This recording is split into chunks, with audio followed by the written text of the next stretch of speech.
Forget the Olympics. This is one of the biggest matchups in 2024. The Samsung Galaxy Ring versus the Apple Watch Ultra. This is the Apple Watch Ultra Gen 1, by the way. So did a comparison. I've been using the the Galaxy Ring for 2 days, and I noticed some discrepancies in my biometrics and the stuff it was tracking this morning. So in this video, we're going to dive in, take a look at the heart rate comparison, the oxygen saturation comparison, the sleep comparison, and the steps and all that stuff. Basically, the data that both of these track, bam, we're going to get into it and see which one is actually maybe better and how good is the Galaxy Ring after all. Let's take a look. So here we have the comparison data between the Samsung Health app and the Health app inside of the iPhone.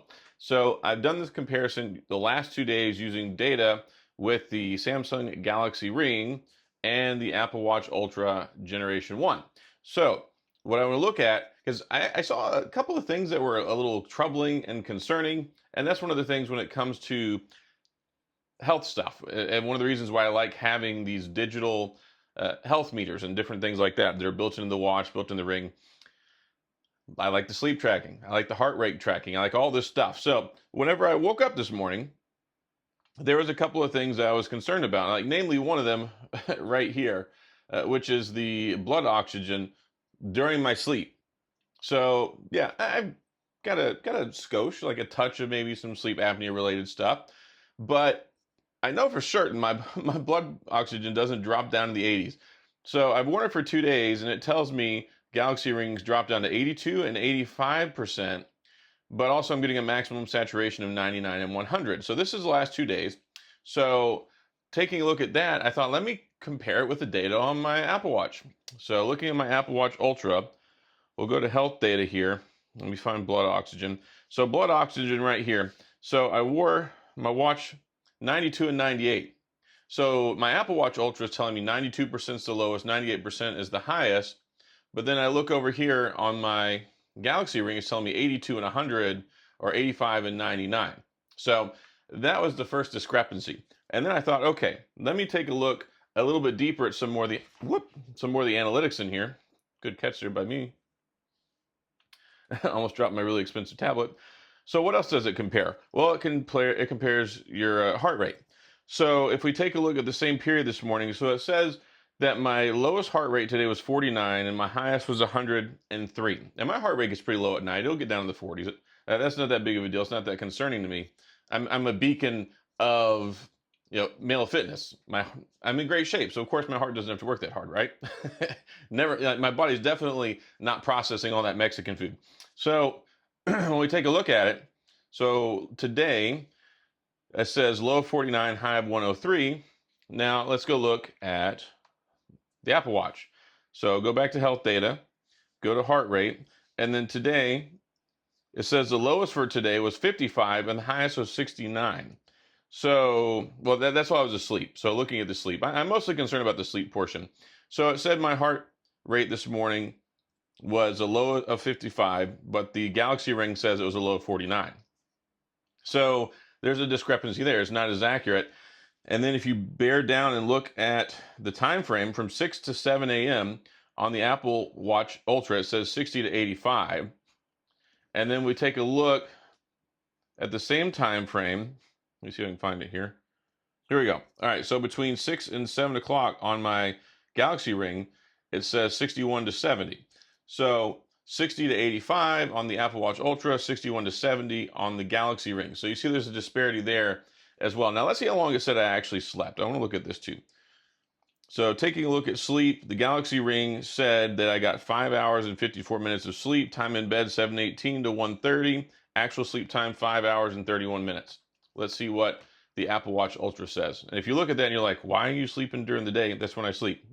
I make videos at night. I'm recording this right now. It's midnight. Midnight 0003 hours in the AM. So that's just how I roll. I worked nights when I was in the military for like 13 years, 14 years. I've always been a night owl. So let's find sleep. Sleep. So much stuff on here. There we go. All right. So the Apple Watch Ultra says I was asleep for 5 hours and 48 minutes. So it's actually pretty close. I mean, in the given time frame, that's not bad. I'm actually kind of impressed by that. So, in July, my average night sleep was 4 hours and 56 minutes. June, it was 5.5 hours. So yeah, I don't get a lot of sleep, and I get woken up a lot. So 5 hours and 48 minutes, 5 hours and 55 minutes in bed. So it's actually only 1 minute off for the time in bed.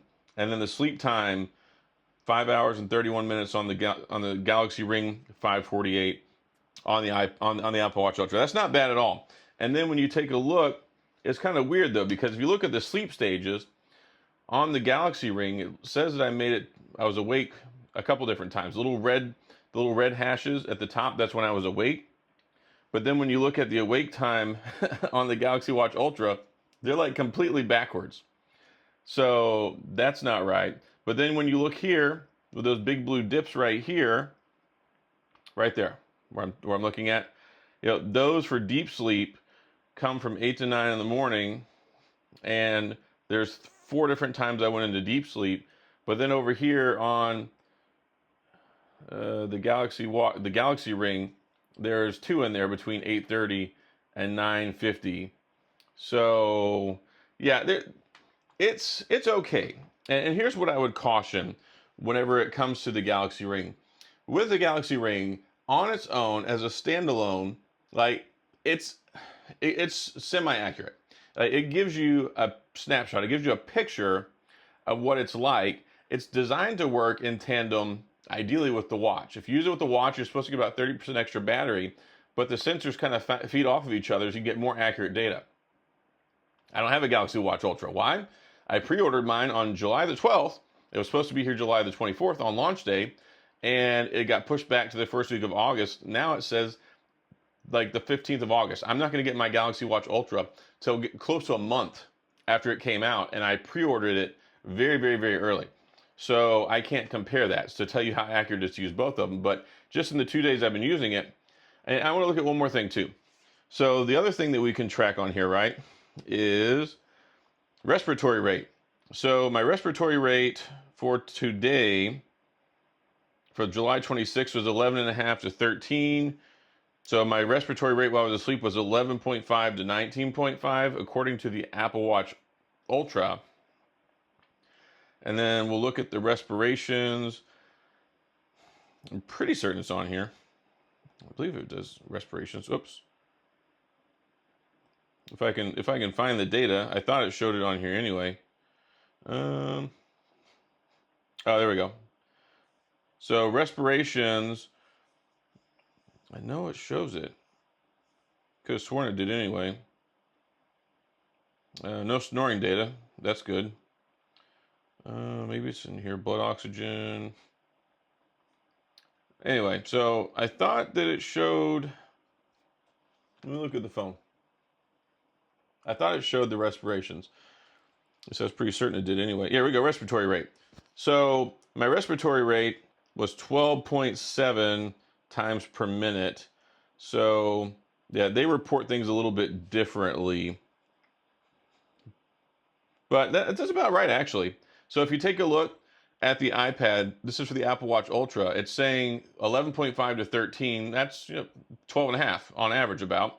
And then 12.7 times per minute on the Galaxy Ring. So that's actually pretty good. And I guess we can look at the pedometer too, right? So let's look at, where's steps? Okay, steps. So yesterday I took 4,363 steps according to the Apple Watch Ultra. And then let's see how many steps I took yesterday with the Galaxy Ring, 3,134. I wore both of these all day, mind you. So the Galaxy Ring says 3,154. And then the Apple Watch Ultra says 4,363. And I got to tell you, I have a little bit more faith in the Apple Watch Ultra to keep me honest and tell me accurate information than I do the Ring. It checks more often, more frequently. I think the sensors in here are better.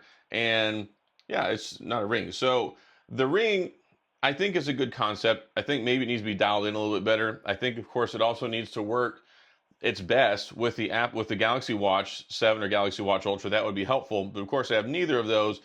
I think I can use it with the Watch 5 Pro though. I still have my Watch 5 Pro. When I come back and do my full review for the Ring, I'll go ahead and kind of pair that together and see if it does anything, see if it makes better. But I just wanted to talk about this because people are interested in the Ring. one ring to rule them all, and in darkness bind them. You know, I should name it My Precious on my phone.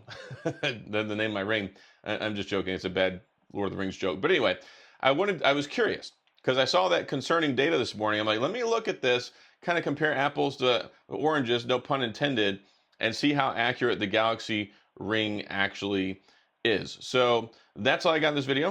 If you have any questions, comments, concerns, thoughts, opinions, whatever, throw it down in the comment section. We can talk about it. If you've got one, I'd love to hear your experience. If you don't have one, you're looking forward to it, let me know what your thoughts are.